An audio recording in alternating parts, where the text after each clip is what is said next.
Welcome to my channel. Today I made a pea salad with bacon and cheese and a ranch dressing.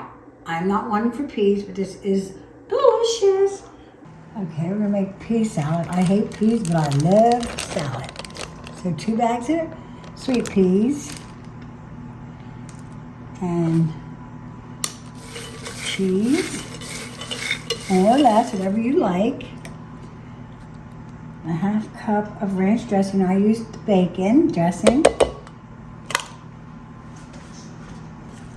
And a 1/3 cup onions. Okay. So let's stir this up.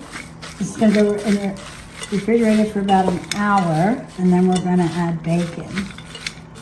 You can add more dressing, less dressing, more cheese. Okay.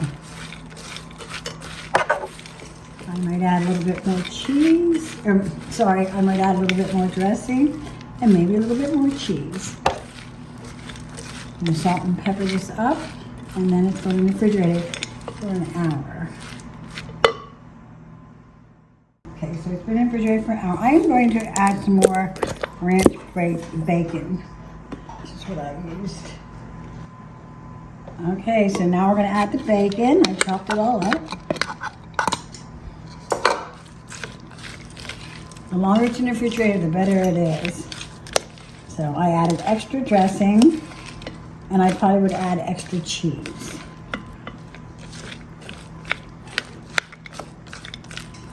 Okay, so now let me bite. Oh, that is so good. Oh my gosh, that is delicious.